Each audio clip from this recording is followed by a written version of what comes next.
And so sometimes it seems very clear cut from their standpoint, sometimes like, well, the economics don't, they say that this isn't gonna matter. So like they made the point that, just because you say you can't produce food in this way doesn't mean it's not gonna still be sold this way, because one of the big theories in a modern economy and modern economics is that people are always gonna pay the lowest price, always. Like that's the end game. And what's happened and it's really been in the past 10 years, is that's starting to shift. Like there's actually a lot of stuff going on in economics research right now that's like, we may need some new models for what economies look like, because consumers aren't behaving the way that we've always thought that consumers behave. Like maybe it's not always about the lowest price and what have you. So they're having to rework some of that. So just saying that out loud, that like that is going to kind of be the lens that they always look through in here. Doesn't mean it's bad, doesn't mean it's good. We just have to kind of say, well, maybe what are some other pieces that are missing that maybe economic models miss, and play a point in that.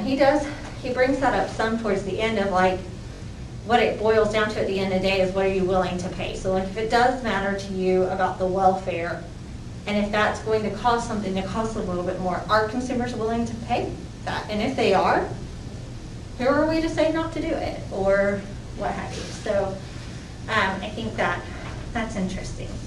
Any other big things that stood out to y'all? I was just thinking about how like they did so much to advocate for the 28-hour law, but then it's so like there's so little penalty for breaking it. What is it, $500? $500. Yeah, but they like put so much effort into making sure it was known to farmers and to the public and everything. Mm-hmm. So what do you think happens currently? They just pay the fee and pay it again and pay it again, like. Mm-hmm. So something similar, like very similar, we passed, gosh, it's probably been 10 years now, with the trucking industry. They added to that, and it had to do with the amount of hours truckers could drive at a time. May not seem like a big deal, because you're like, yeah, we want truck drivers to sleep, right? We don't want people on the road who haven't had sleep. But also, when you're hauling perishable items, like fresh fruit and produce that like needs to get somewhere, like if there's a traffic jam in a big city and it causes them to be on the road an extra 4 hours, you don't want that truck to stop. You need it to get where it's supposed to go. So like there are some of those that just like, when you actually put those regulations into practice, they maybe don't make as much practical sense.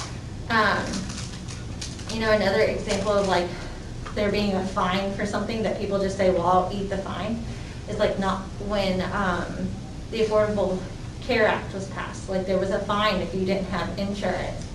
And some people said, the fine is still less than what I would have to pay for me to be covered by insurance. And a lot of people just ate the fine. Mm-hmm. It didn't create the incentive that they wanted. And if you think about motivation, what do we know about motivating people to do stuff? What's going to work better? Negative reinforcement or positive reinforcement? Positive. Are rewards going to work as well as actually someone being intrinsically motivated themselves to do something? No. Is coercion going to work? Because really the fee is a form of coercion. No. And so it's just interesting that that's how we typically as a society try to get people to do what we want, is to punish them. And most people say, whatever. Speeding tickets. Yeah. Except, yeah. Does it cause you to slow down? It does. No, it does. It does what it's supposed to, but a lot of people it doesn't. Yeah, that's true. Any other thoughts on the chapter? The chart that had the United States and like all the other countries, and like how we still have not passed any of those, but all the other like European countries has like tried to help out as best they can with the animal laws. Thought it stood out to me as like, how come we haven't done any of that yet? We still don't care enough. Mm-hmm. It does make you wonder, like, do we do it just because everybody else is doing it? Or is there something to it? And why are we kind of sticking our feet in the ground and choosing not to move? I don't know. Anybody else kind of have that debate when they got to that part? Well, I'm all for like just whatever's cheapest. So like like, that's a pretty morbid way to look at it, but the animals, like, yeah, they're just here to produce food. So that's what we use them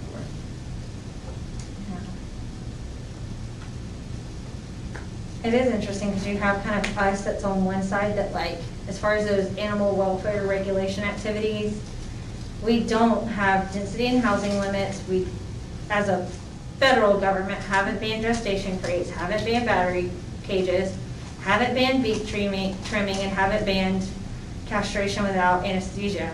On the opposite end, you have Norway, who's done all of that, and everybody else there falls in between. Why do you think there is such a different sentiment between countries and cultures? I mean, I think part of it is like, I hate to say it, but America is like about, like, we just want to produce the most, and so like, whatever it takes to get that done, like, it seems like that's what America is doing, I guess. Also, America is all about freedom. Yeah. Selfishness. Every country thinks we're selfish and they're not wrong. Any other thoughts, Mom? I just don't know if we've listened a whole lot. That's like kind of my thought, like, and I don't know if it's that one is more right than the other. I just don't know if we've done a whole lot of listening from our end. I think we've always kind of been used to being the ones telling other people how to do things, that to then see all of a sudden this shift happening in other places, we're like, hold on, they're doing something we're not doing. Yeah. They're not listening to us. I don't know. It's just, it's weird to see that. I think it'd be really hard to get everyone on board. And there's a lot of people that would have to change the way that they produce their food and everything. So I think that might be part of the problem also, is no one really wants to put up a fight Yeah. that large. Well, and it would look totally different that instead of listing the United States, if we had our 50 states Mhm. in this list, and then these other countries, because really our states are more equitable or relatable to Yeah. some of these countries themselves. I mean, Norway's itty bitty. Yeah. I don't know which state to compare it to. Yeah. But that's a good point. Any other things that just off the top of your head stand out? I have a question. Do Yeah. other countries have like their version of like an FFA or like 4-H outreach? Like, do they have stuff like that? Some do. There's an FFJ in Japan. There is. I don't know about any other country. And you know, they may not call it future farmers. So the 4-H specifically, you know, it comes out of extension. Extension's part of land grant. Land grant universities and their structure are something that is solely unique to the United States. Like, we innovated it, we're the ones doing it. A lot of, I don't know of another country, they kind of try to mimic the extension piece, but they just don't have the structure, the infrastructure to really function that way. So 4-H doesn't quite, but they do have agricultural-based schools. I have a student in my grad class, my grad theory class, that she is from Kentucky, and she was wanting to do her student teaching in the spring and also do a study abroad. And she got in contact with secondary ag education in Australia and was student teaching in Australia before COVID hit. Fascinating. And just her talking about like what their ag programs are like. And I was like, I didn't realize Australia had like a legit ag ed program. They do. So there's definitely stuff. It just looks different, and they may not call it FFA or FF whatever. Yeah. But they do have a lot of youth organizations like that. I remember when I was younger, I loved the Food Network, and it was like the two German ladies. I forgot exactly what the show was called. And it was these two like best friends, and they would ride on bicycles, but they would go to like around their neighborhood and like ask each one of the kids what they knew about like what they were making that day. And it became so big that like their Food Network show came to like America, and like how we incorporate and everything. That was like, when I was younger, I watched it all the time because it was just fascinating that people would like be willing to reach out to kids. Yeah. And I would say they tend to have a lot smaller based farms, so I think a lot of their ag education is very much that like from farm to plate, like whole picture education. And they do start with like, let's talk about the food you're eating and work our way back, where kind of our approach is let's start telling you about how it's produced. And then we'll talk about the food that's made from it. I was going to say, Dr. Edwards in like ag ed traveled to Russia in 1990-ish and actually helped them start like ag ed within like high school age students there. And then I think he's traveled to like 10 African countries trying to do the same thing, but it's a little bit different there education-wise. A lot of people come here to look at how ours is set up, and so it's interesting, we tend to want to like criticize it and say we don't do enough, but we probably have the most robust system in place. So I have a list of questions that myself, when I was doing the reading, I was like, these were kind of like more synthesizing questions, just like overall, based off of reading this chapter, how could we answer them? And to me, they're kind of the more like controversial topics. And what I'd like to do is break us up into pairs. We'll probably have one group of 3. I'll give each of y'all a question. And I want y'all to take 10 or 15 minutes, however long it takes for y'all to really hash out the question, but to answer it. To not only just use your opinions, but based off of the things that you've read in chapter 3, to answer it well. And then we'll come back together and kind of go through these questions as a class. And if there's more questions that get generated from it, then that's great. So feel free, if another group's presenting on a question and you want more clarity, interrupt and ask them, okay? And so we'll make it kind of simple based off of who you're kind of sitting around, so we're not having to move around too much. What I would like to do is I would like to put y'all 3 together. Pair up here, pair, and pair. Okay. The question I want to have for y'all, kind of they use the term factory farm a lot, and they describe kind of what it is, what it isn't, but they still use it. Like, I don't know if there's one of the words kids use, right? Like when we describe just that math and that GMO. So my question is, why does the term factory farm make people uncomfortable? So like if there's just no other term, what is it that people say?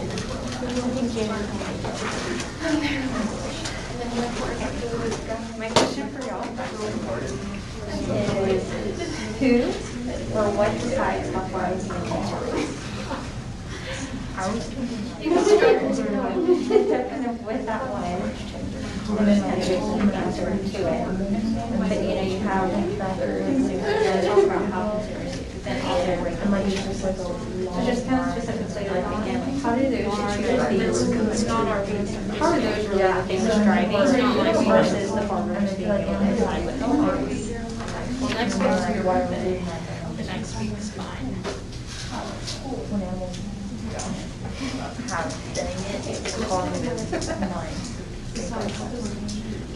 My question for y'all, let's put it here for one.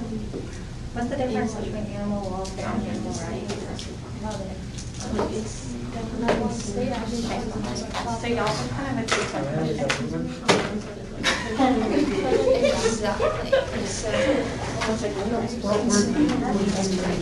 Let me pull up my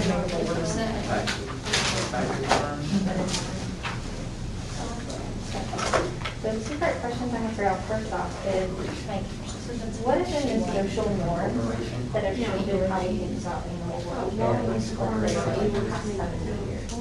Because really it was kind of around 1950. I think really started out. More people start to care more. In the past 50 years. 50 to 70 years, yeah. And so with that, there's also this idea of like what routine practices are in raising farm animals. So any animal welfare regulations that we do have, like sometimes there's just stipulations of like no animals can be in confined, whatever, except for those that it's considered routine practice, right? But they talked about in the chapter that sometimes there's some contradictions there. And like my big overarching question is like, how do we decide what is routine practice? Like, and how do we decide that objectively versus just, well, this is what we've always done, or I need to do this because it's most profitable for me. Like, what is truly a good routine practice? And if anybody needs to borrow my book, it says a resource for you. This topic was, I had a team in my senior year and I had a fair that used this exact topic for our issues in one state. Woohoo! I'm looking for it right now. I think I have it in my Google Drive. If not, I bet you need me to pull up the computer. I can't. True, good idea. Where's the paragraph history? I think so.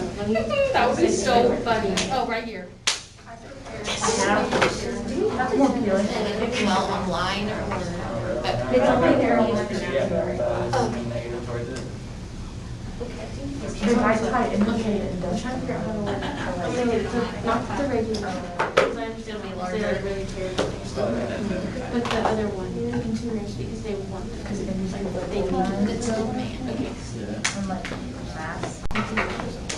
Okay, that's still fun. Did you say industry farming or industry? Sure, with you. Or industry love?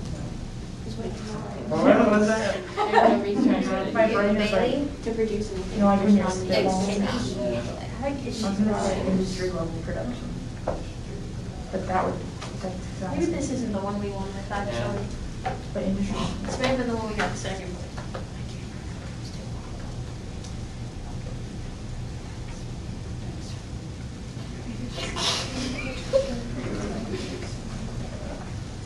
Oh, this PETA ads. Industry mass production. Like the mass. the graphic group wouldn't like it very much. It's in here somewhere, I just gotta find it. Whoa, that's wild. They're the reason that we have to produce it. Then they obviously have to say, because if everyone stops buying stuff. Yeah.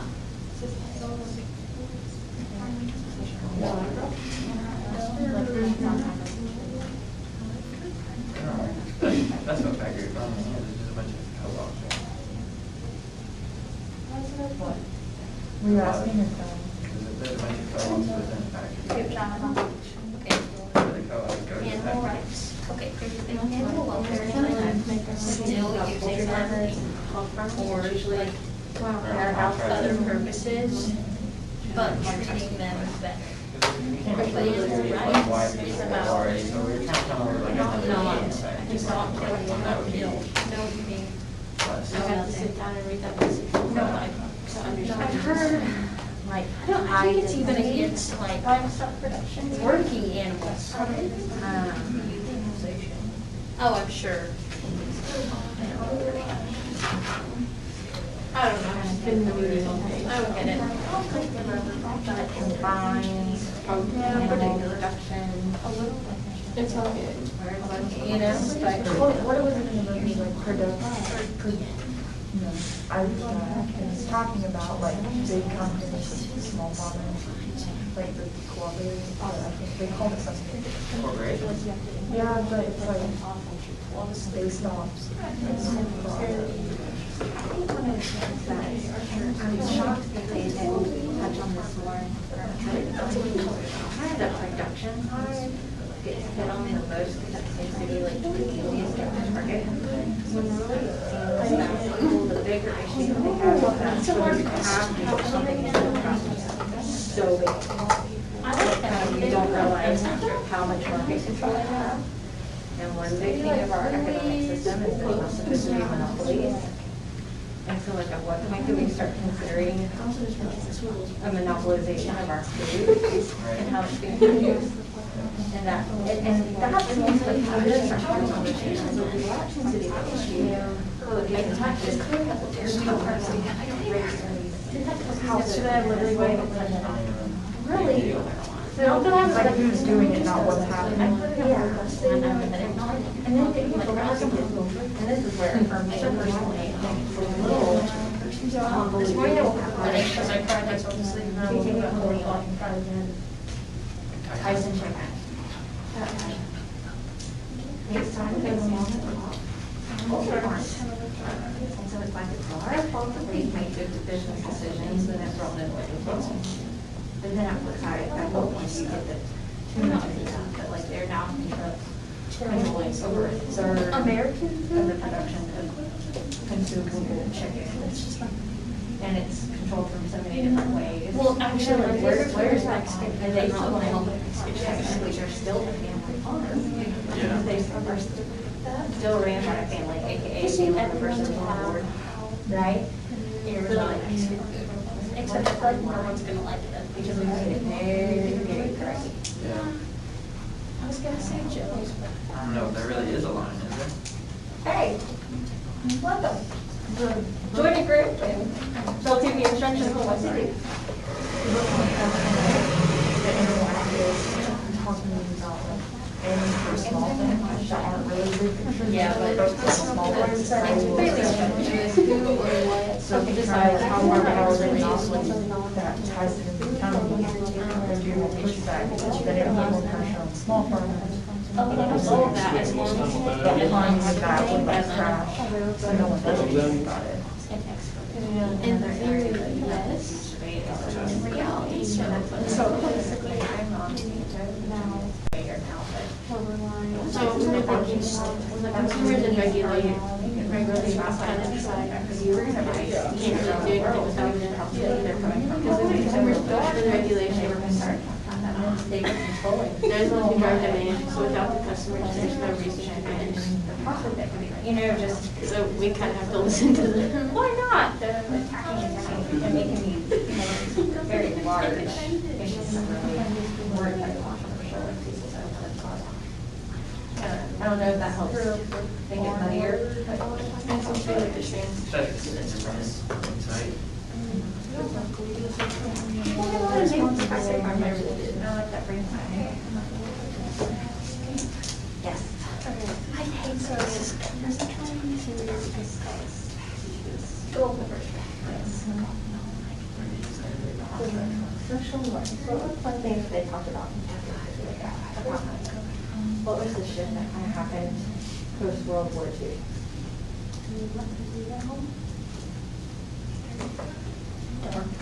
How's your day going? You said.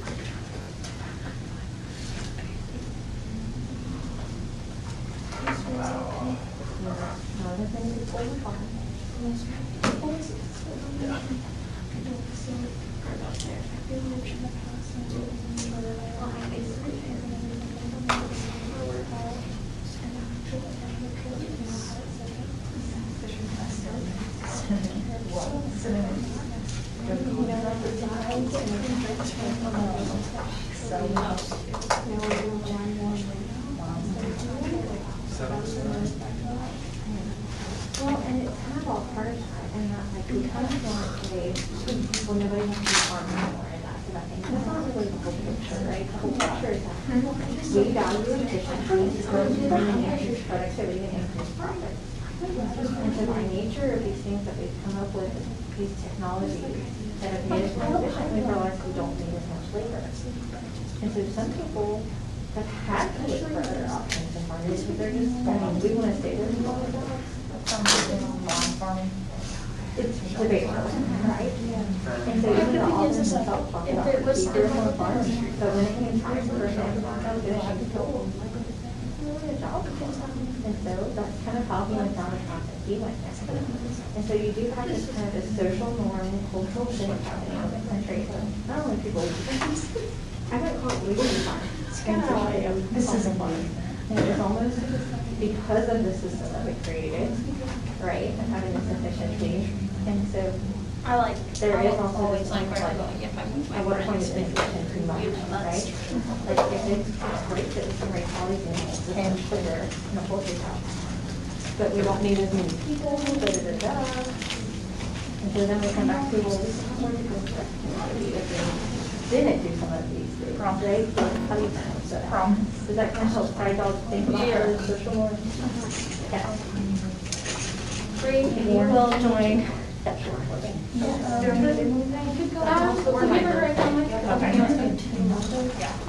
get it. So if you're planning a surprise party, just tell them. Everybody take 2 or 3 more minutes. Do y'all feel good with that, or do y'all need more time to chat? Good? Okay.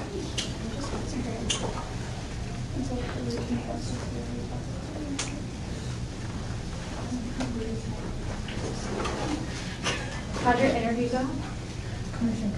Great. How did your interview go? It went good. I find out tomorrow. Okay. So. Hey, she was interviewed. I can recall that. What you learned? A manager position at a leasing agency. Oh, Yeah, so well, the question is basically just the difference between animal rights and animal welfare. Okay. These two sentences is what we do. Okay, sounds great. Animal rights is that we don't use animals for food, clothing, experimentation. But animal welfare allows all that as long as the practices are compliant. If you have anything else to add? No, that sounds wonderful. I mean, yeah. Sounds wonderful. All right, we're gonna kind of come back together as a group so if we can kind of circle back up. And we may need to shift a little bit if we can. But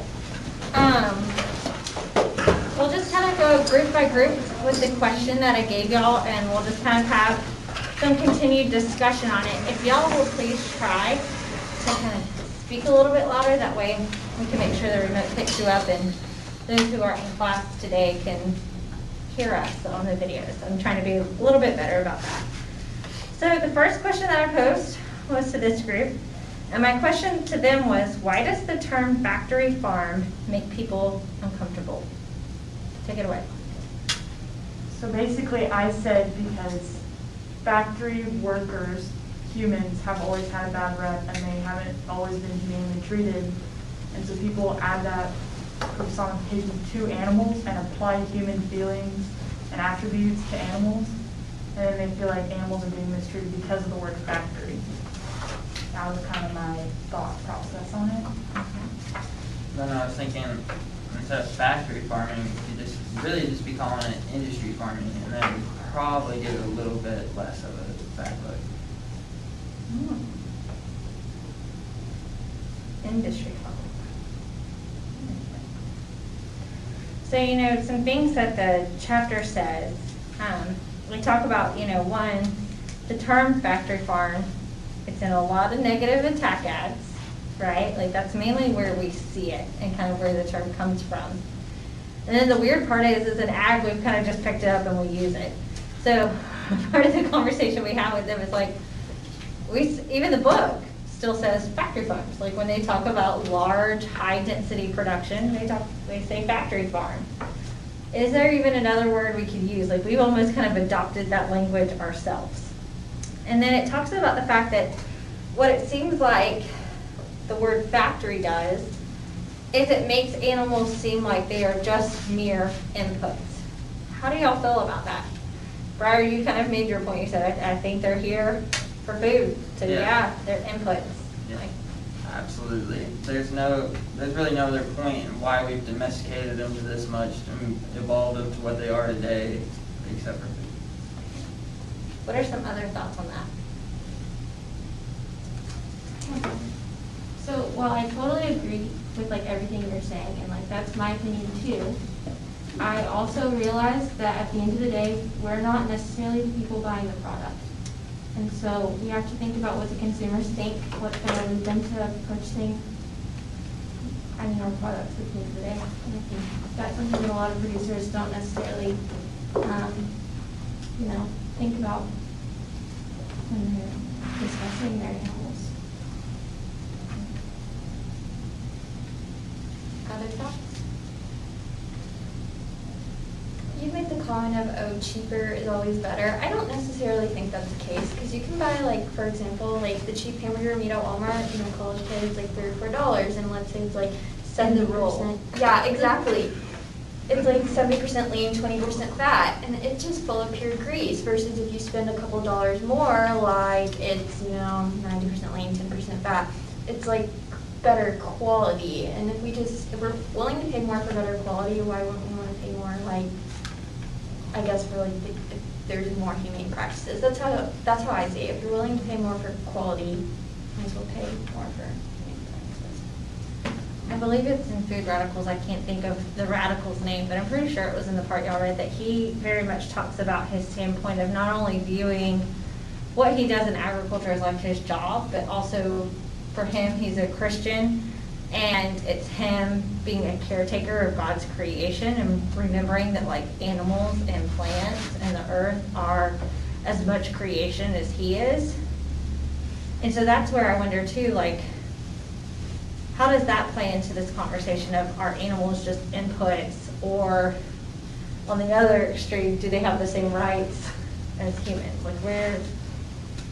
Well, that's, I think, like, you can even use, like, biblical explanation in that sense to, like, explain that you can use animals, but, like he says, like, you're still taking care of God's creation. But, like, the Bible says that God gave us the animals for our use, so I don't know.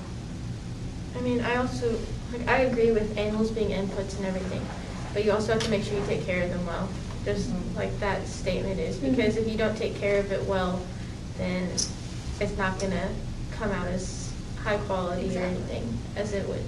I was gonna say, is there any data that shows that there is profitable benefit to treating animals more humanely? I mean, we can debate what humanely means, but. And not saying like slaughter wise, but you see it a lot in the like reproduction industry. Like if you take care of like your mothers, they're gonna either accept more, like I think sow lines, you keep them conditioned, you take care of them, they're gonna end up normally having a bigger litter than like a malnutrition, poorly like habitat, they're not gonna take on as many. Any other thoughts on that idea of animals as inputs? So when you think of factory farms, how it's defined in here, are they treating animals as inputs or not? What are y'all's thoughts?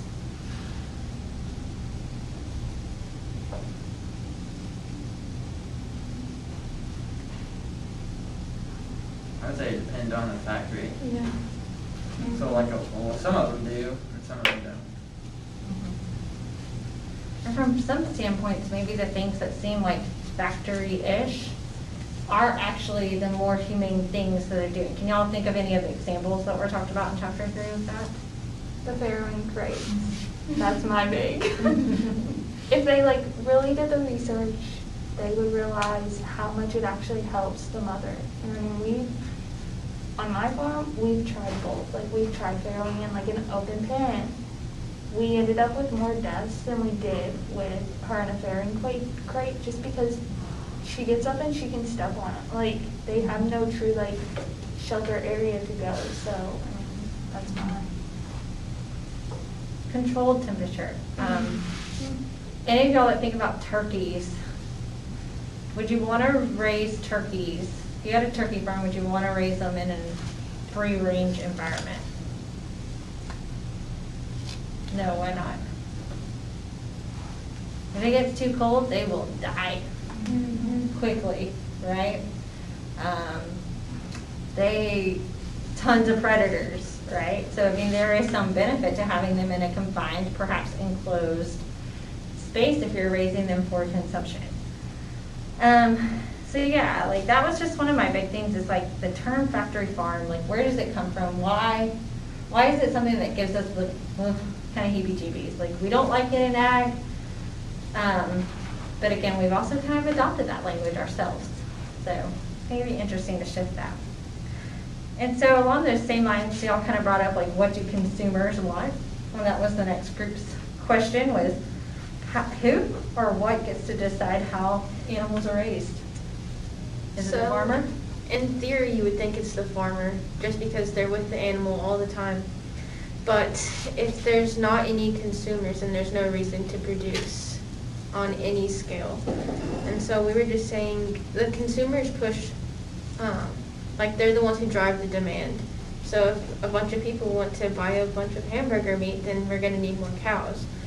But on the other hand, they also, because they have such, they're the reason why we produce everything, they also have to push for regulations. And so they might see something and not quite like it, even if it's not, even if they don't see the whole truth of a story, then they might start like speaking out against it. And so they're the ones who try to have a voice as well.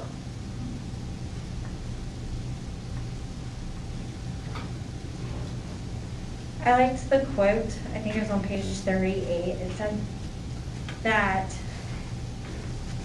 how we raise farm animals, it's not necessarily the result of individuals' actions, but no one's individual intention. What do you think the authors mean by that? The result of an individual's actions, but not their intention.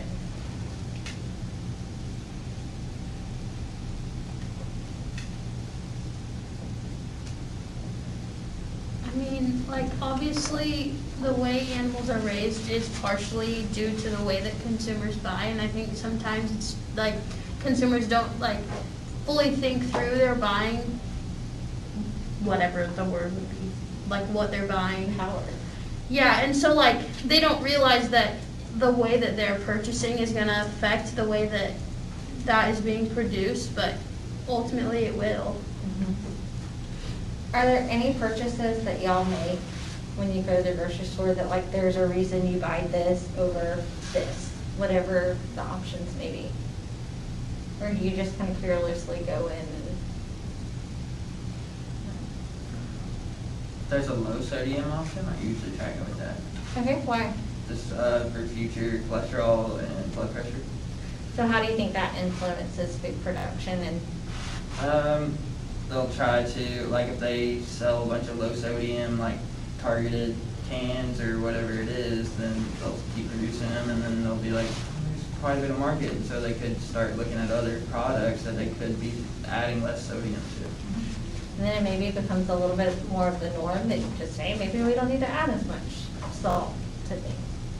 What other choices do y'all make? I buy brown eggs instead Okay. of white eggs. Why? That's how we were raised, like, we have chickens, so like, I know brown eggs instead of white eggs. And if I can, there's a couple people around here that like have eggs, and I'd rather go buy from them and pay the extra $2 than go to the store. Okay.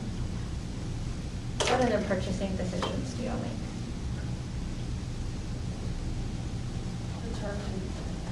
How so? How do you decide what to buy? Because I'm allergic to really detergent, because like it breaks me out, so I can only use Tide. So what the ingredients are and Yeah. whether it's in there. And are there some ingredients that tend to be more allergenic? Like scent-free stuff, basically. Yeah. A lot of scent-free stuff.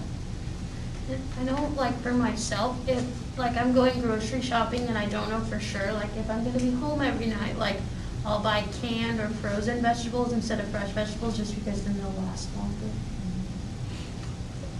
I should probably start doing that. I always grew up on frozen or Yeah. fresh, and so it's real, like, I just never think to buy canned Yeah. vegetables. Well, like, sometimes, like, my roommates and I will be like, oh, we're gonna make fajitas one day this week. And then, you know, you buy bell peppers and then they go bad. But at the store, you can buy a bag of frozen bell peppers and onions. It's already cut up. Yeah, but it's so much cheaper if you go get the fresh and then cut it up and then freeze it. It's not, though. Here it is not. Also, see, this is my problem. Growing up somewhere that grows vegetables are so much cheaper. They are so expensive here. Like, the fact that you can't buy a single bell pepper for like less than $1 blows my mind. Because at home, like, they're always like 3 for $1. Yeah. I agree with So that also makes me want to buy frozen, because I'm just like, I'm spending $1 on one single bell pepper. That's why you need to go to the farmer's market. Okay. Go there. You know, I would That's say, where I go. I would say, you know, like one part of maybe marketing that gets me is like, depending on if I'm dieting or not. Am I gonna buy something that has no sugar added or not? Like, I get that sugar is naturally occurring in a lot of things, so there's gonna be some, but the whole like, well, let's make sure they're not adding more than what's naturally there. Like, I will look and make my purchasing decisions based off of that. And you can see that that's happened a lot, because there's now a lot more things out there that are like no sugar added. You buy the canned fruit, they will say, we no longer are putting this in syrup. You know, Like, stuff like that's like you're saying, like with like online grocery pickup and everything. It's like a lot of people are like, you know, like the dressing bottles, you know, on the condiment aisle. Like a lot of people are just doing the little to no sugar or no sugar at all. Or they're doing a lot of like healthy options, like over by like where the fresh produce is and stuff. Like they have a lot more healthier options and dressings over there too. Yeah. I see a lot of it. Yeah. I remember I went like 2 years without having anything that had added sugar in it, and we talk about it all the class, best I've ever felt in my life, hands down. But I remember trying to find pasta sauce that did not have added sugar in it, and I could only find one brand, maybe two. And what was interesting is one brand I was surprised by. It was like Newman's Own, and it's pretty cheap. Yeah. The other brand was something else that was like $7 a jar. Yeah. I hate Newman's Own. But I make a lot of my food purchases based off of that. Any other decisions y'all make? I won't buy off-brand chips because they're not the same. Mm. I don't Buy off-brand everything. buy like, yeah, like every other brand except for the main brand who started out making that chip originally, it's not the same. See, I'm the opposite. Like, there's some great value things I think are fine, but like other things I don't buy great value because there is a difference. And like cream cheese always filled up with them. That, and I'm like really thinking about on calories. Like I'll look at the calorie. Well, more of like the carbs than the calories. Okay. And that's kind of how I will never get cheap oil paper. But we can totally see, you know, like, and this is kind of going into some of y'all's social norms a little bit, but like, what was the social norm at the time? Like, we had in the 80s the whole like fat-free everything, right? Because we had some really misguided nutritional information that the government put out, right? And so everything became fat-free, right? And I mean, that impacted not just, you know, maybe some of the more processed food we eat, but that impacted the pork industry majorly, right? Because people were saying, I don't want as much fat in my meat. And so I even remember being taught to judge hogs, the leaner the better, right? Sometimes you get some of those pork chops and you're like, I feel like I'm eating tar a little bit, you know? Like there's just no juiciness to it, right? There's nothing there. Yeah. So again, like as consumers, we vote with our dollars, right? I also thought it was interesting that they talked about, you know, the change in consumers communicating their choices to farmers. That for the longest time, it was mainly through their purchases. Like that was the communication channel. Consumers would purchase or not purchase something, farmers would start figuring and they'd be like, okay, we need to shift what we're doing a little bit. But how has that changed over time? How is there more going on with that? Now they'll just show up at your doorstep and protest. Yeah, so because there has become this like new concern for animal welfare, you know, it just is convoluting that a little bit. It's not as straightforward. It's like, well, are they not buying my product because of the price, or are they not buying it because of the ingredients, or are they not buying it because of how it's raised? Like, all the farmers getting on their side is what? They're either buying it or not. Yeah. Right? So that communication channel just is not clear anymore. And the good example in the book is just this idea of like wanting cage-free eggs. And what happened in California is that like they communicated that they didn't want that, but that didn't stop Walmart and other areas saying, well, we'll just get it from another state. They can't produce caged eggs in California, we'll just buy them from other producers somewhere else. And so it didn't necessarily change consumer behavior, right? Another thing Walmart also has, it's called like community within a store, and it just like basically it tracks like all the products that y'all buy and everything. And that's how we that's how we know what to supply more of and everything. And like that's why the Walmart over here on 6th Street, that's why they have such a huge Hispanic section and stuff like that. It's based on what y'all buy. Yeah. We like tacos, we can't help it. But now too, like the newer, kind of a newer communication channel that's come out from consumers to farmers has been regulation, right? And one of the things that's said in the book, it says, fighting for the passage of ballot initiatives is going to make consumers have to consider where their food comes from and reconsider whether their moral beliefs are consistent with their diets. Have any of y'all ever sat and thought about that? How might someone's moral beliefs not be consistent with their diet? I mean, I'm sure there's probably people in California that voted against cage-free, or caged egg production, whatever, but still buy cage-free eggs, or not cage-free eggs when they go to the store because it's cheaper. I say I value supporting my local farmers, but at the end of the day, I really just buy what's cheaper. I mean, I'm not, if I see a Florida product, I buy it. But other than that, I don't pay too much attention to country of origin labeling. Yeah. But at the same time, on the other hand, I'd say, but I want to support the American farmer. So that to me is, that's kind of one area that I'm perhaps not consistent. I don't know.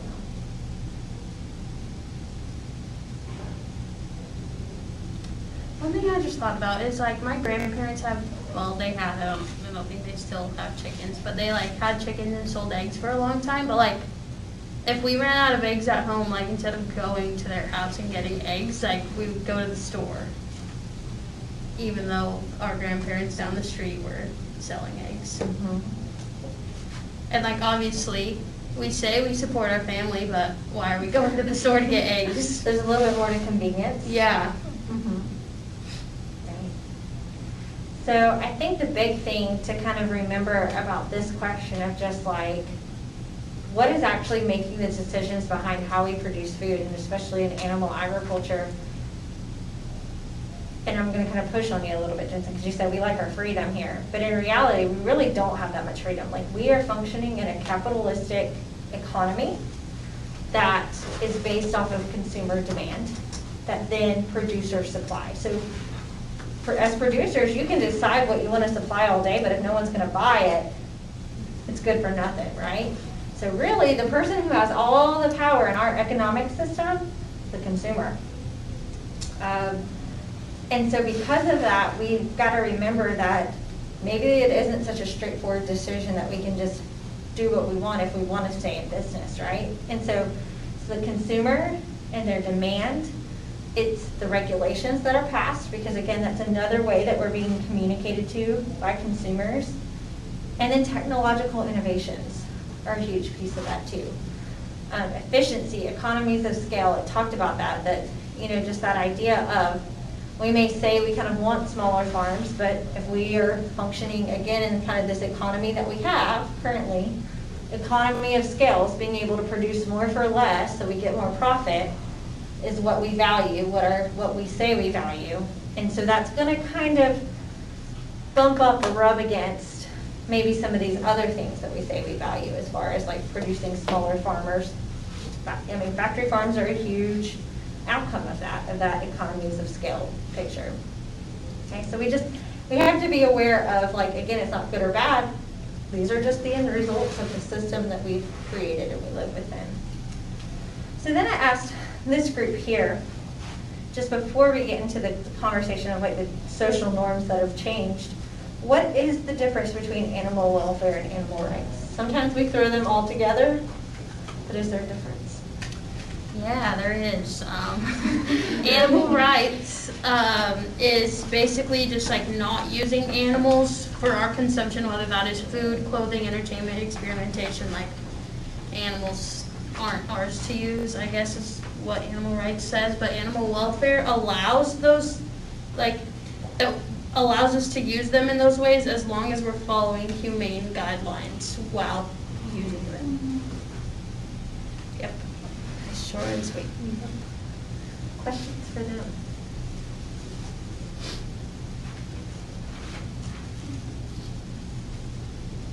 So they make the notion here in the book that says improved animal welfare can be achieved without altering the status of animals as being property or altering the end use of animals.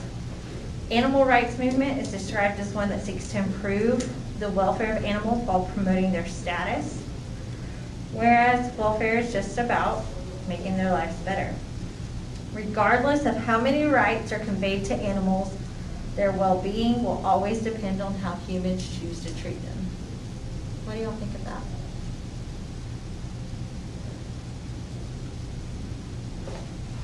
I mean, I feel just like based on the way this is worded, like, yeah, we're not using animals, like if we're following animal rights, we're not using them for food, clothing, entertainment, whatever, but it doesn't say anything about how you're treating them. But like the whole point of welfare is how they're being treated. So like that says is, like they can have all the rights that we want to give them, but that doesn't mean they're having the best quality of life. It seems that the real issue between the welfare and rights argument is how are we choosing to treat farm animals? And I say farm animals because that's kind of our focus in this class, more so than pets. But how do you think we're doing with that as an animal industry as a whole? Hey, Brant, do you mind putting your phone up for me? How are we doing with treating farm animals?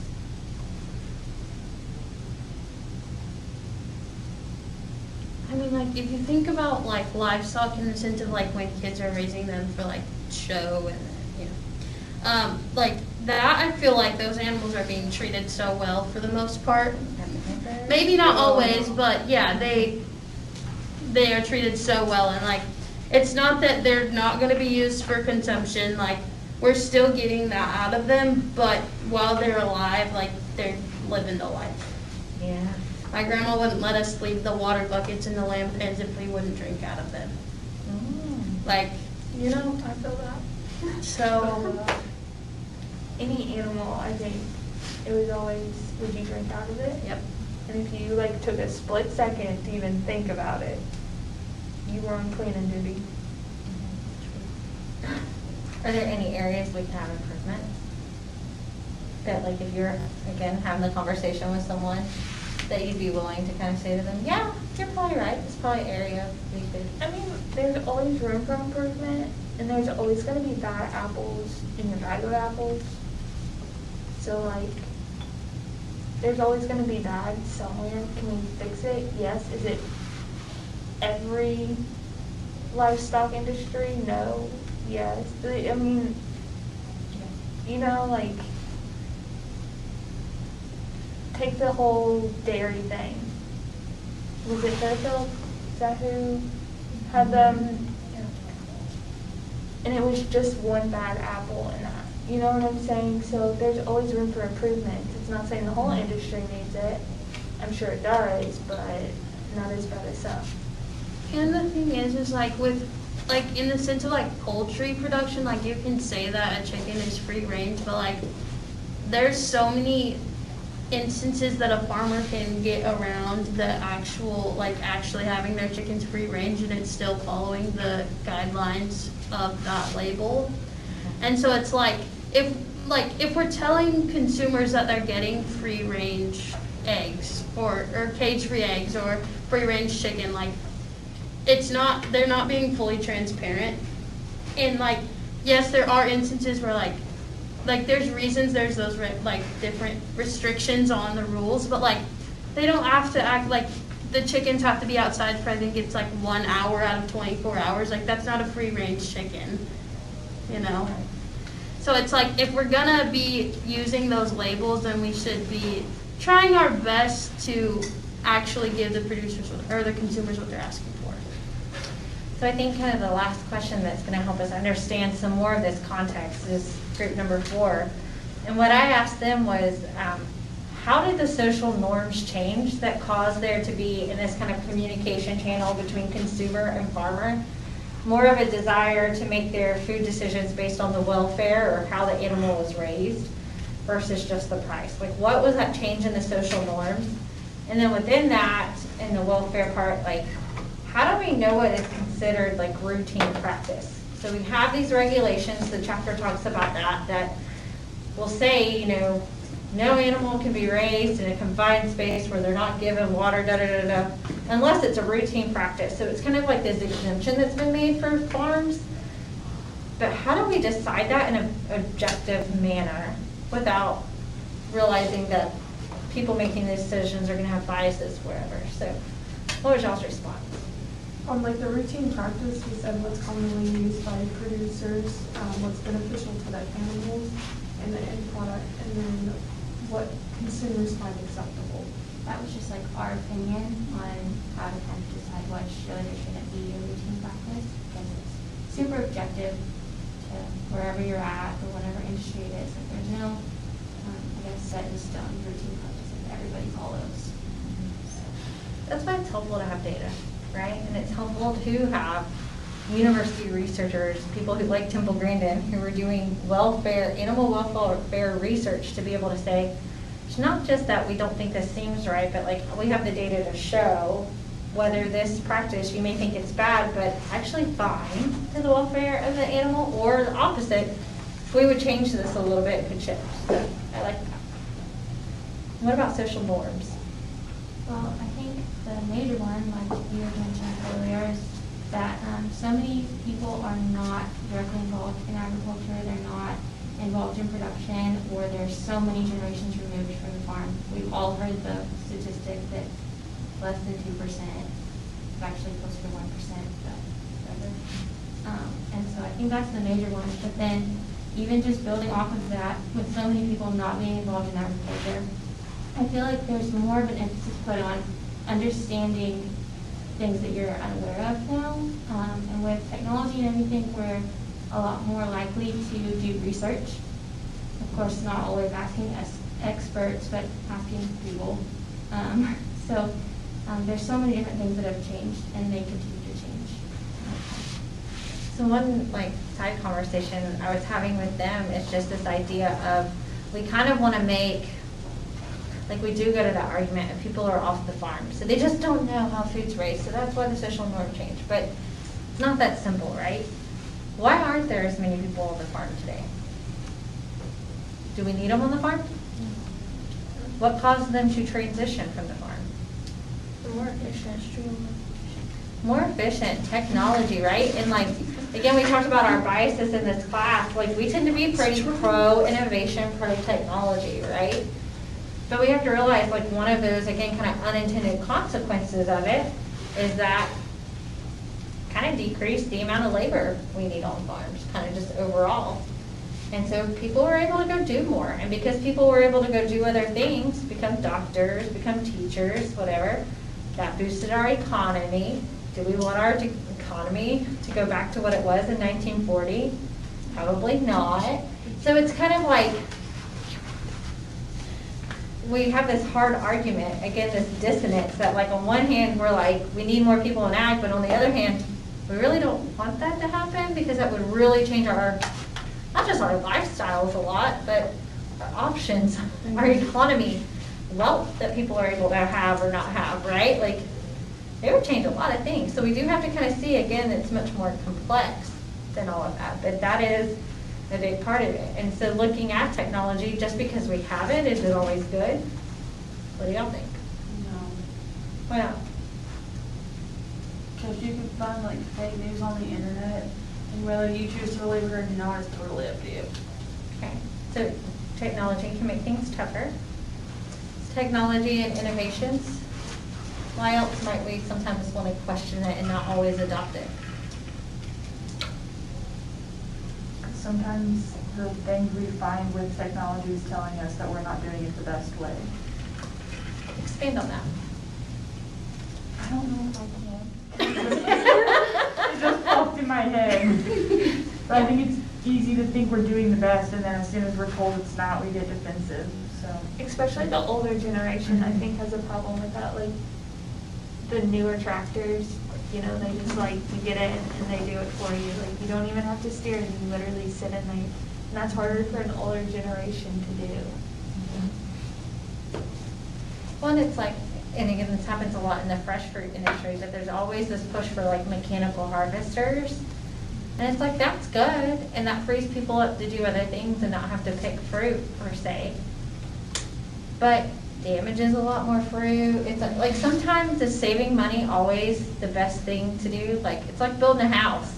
There are just some things you don't want to cut corners on, right? You want to lay a good foundation. You probably want someone who's a good plumber to put in your plumbing, And so again, cost saving doesn't always, and And again, technology and innovations usually in our realm are trying to help in that cost saving, again, efficiency, economy of scales piece in our economic system. Huh? I said you can't be YouTube certified to lay down your plumbing. So kind of the end of the chapter, to me, this is where kind of the title of the book comes from, is chapter 3, this idea of compassion by the pound, which really they're kind of saying compassion by the dollar. They're looking at the price. But is it possible to extend compassion towards farm animals while retaining the option of eating them? Let's talk about that.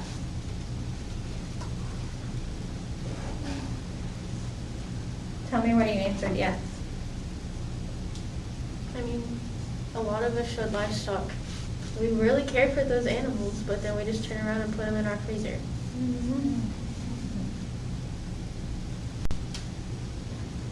So it doesn't have, again, going back to these like either or conversations, doesn't have to be that way, right? It doesn't have to be we're going to be compassionate to animals or you're going to eat them, right? It can be both. It can be both and. We can be compassionate and we can want to eat them. It can be an option out there. This is going a little bit with your, if y'all were in here, Jensen loved the fact that they called PETA media sluts. Is that, yeah, press sluts. They also use this term of the vegan conspiracy, and I told y'all to kind of try to pay attention to that. What did y'all think about that? And then pointing, this was probably the one, I guess, like the biggest critique they had of agriculture in the whole conversation was like, y'all are way too focused on the vegan conspiracy. Y'all are getting distracted by it. What's the vegan conspiracy and why do they feel like we're getting distracted? I mean, I feel like a lot of producers see that someone is, choosing not to consume animal products, but like, it's not necessarily because they hate farmers. Like, they're still consuming products from other farmers. Like for some people, like we talked about the other day, like there's food allergies that prevent you from that, like diseases you can have that prevent you from consuming animal products. But I mean, I know people that, like, there was a national officer 2 years ago, a national FA officer that was vegan, and it was like, it's not that she hated animal production, it was just that, like, she knew that not all producers do it, humanely necessarily, and also, like, she felt better after not like physically felt better, like, not consuming the animal products, and it's like, we don't stop to consider what reason people aren't eating them, we just assume that they hate producers. And like she had to explain herself a lot during her year of service. And like she had a whole spiel about it. Somebody's like, oh, heard you're vegan. She'd be like, oh yeah, this. And I was like, the fact that you have to explain yourself is kind of sad. Like everyone has their reason for everything. So we've kind of, their critique was that in animal agriculture, we've said if you're vegan, you must be anti-animal agriculture. And how it's a distraction is that it ends up making us attack the person themselves. So Jensen, if you told me today you're a vegan, I'm going to say, I don't like you because you must be anti-ag. But it actually doesn't ever get into the argument of what's going on there to begin with. Again, you don't get any deeper into like why they've made this choice. It's also this conspiracy that because someone has chosen that particular lifestyle, that again, they must be anti-ag. But I really liked kind of some of the data that they gave about Proposition 2 in California. So what's interesting is that only 3% of the United States, and I know vegetarian is different than vegan, but only 3% of our population says that they are vegetarian. That's not a lot at all.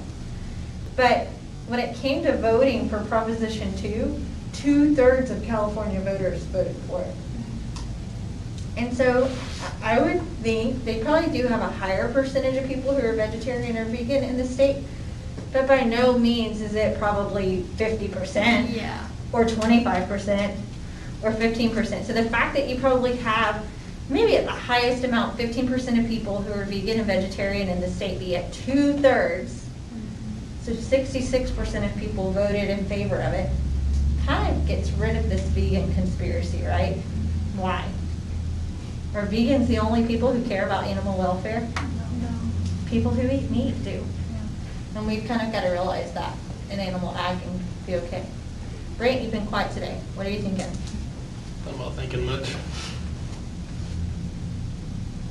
I'm thinking, share comments. I want you to be engaged in our conversation today too, okay?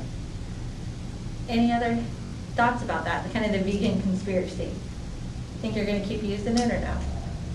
I think we're gonna get outdated pretty quickly. How so? Just, there's more and more proof as people are seeing that the people who eat animals care too, then it's just gonna dissolve away. I think it's interesting. I've had several people, friends of mine, who kind of, they shift their lifestyle. Like they'll be vegan for a couple of years and then they're like, I just really want a hamburger today. Yeah. And then for a couple of years. You know, and so I think too, it's to realize that maybe it's not always a permanent decision that people are making, right? And so we don't need to attack the person. We need to actually engage in the argument and the discussion of what's going on. It's just much easier to attack the person, right? I do always think, going back to that thought of like, my personal opinion of like eating animals or not, I think it's amazing that like with 3 ounces of beef, you can get all the nutrients that your body needs. I think that that's a sign of God's design, personally. That instead of having to have 5 or 10 different food sources, I can just eat 3 ounces of beef. Problem is do we promote people eating just 3 ounces of beef? No. So maybe No. you know, again, there's always some truth in both sides of the argument, right? Like people will say eating beef's not healthy for you. It's probably not eating a 12-ounce steak 4 times a week. May not be the best thing for our heart all the time. But, correct, Matt? What? But it tastes good. It does. It does. But you know, that's where we have to be willing to kind of listen to the other side and say, you know, maybe it's not that it's completely unhealthy, but I mean, always too much of any good thing isn't good for you. All right, some reminders for next week. Again, if you didn't completely finish reading chapter 3, I'd really encourage y'all to do that because we're going to pick up with some other things kind of on these topics of animal welfare. Start reading chapter 5 because we will kind of dive in it, just some a little bit on Tuesday, a lot on Thursday. Sorry, does anybody have to like get out of here super quick, or can we assign and talk about your species report real fast? Are y'all okay with that? So, kind of your, I don't want to say your big assignment, I don't want y'all to like freak out, it's not ginormous, but similar to what y'all did with your animal welfare organizations, y'all are going to be assigned a species, or y'all, since you came to class today, get to choose your species. And you are going to be researching over the next 2 weeks animal welfare issues related to your animal species. So really the only, and this is going to take like half of y'all will go on Tuesday, half will go on Wednesday. So the only kind of requirement I'm going to give y'all is that anticipate presenting for 10 minutes. So you need to have enough material in your presentation to be able to present for 10 minutes. I don't care if you include video clips, whatever, it's your presentation. Just make sure you provide citations at the end of it. But we want to know what are the animal welfare issues. I'm going to tell you the animals I have, and then we'll kind of go around the room and y'all can pick. Dairy cows, hogs. I do encourage you all to pick something you're not familiar with, just for fun. Sorry. Cats, dogs, rabbits, goats and sheep, wild horses, fish, turkeys, retired primates, zoo animals, lab animals, ducks, and rodeo rough-stock. Karen, you want dairy? Yep. Okay. Anybody else have one? Can I do the wild horses? Wild horses? I'll take the zoo. Horses. Give me retired primates. Yes! Okay. What was the zoo? What was Just the zoo animals. Okay. I'll take turkey.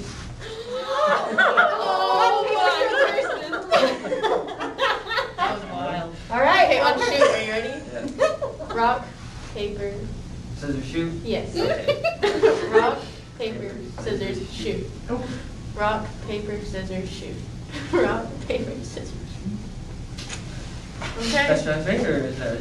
Not too Satisfying? Let's see, the priority one was turkeys. Yeah. I'll let you pick next, since. I'll sit here and think. I don't remember exactly what else is on there. Okay, so the rough stock. The rough stock? Yeah. Should be cooking that.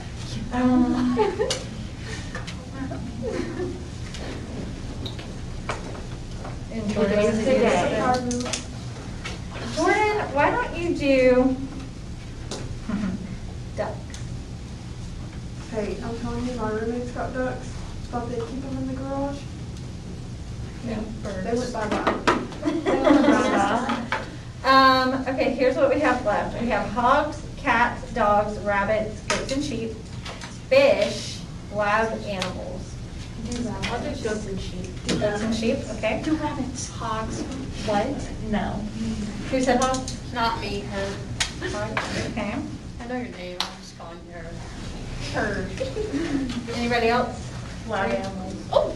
Huh? Lab animals. Lab animals. Oh, you got a lot to talk about.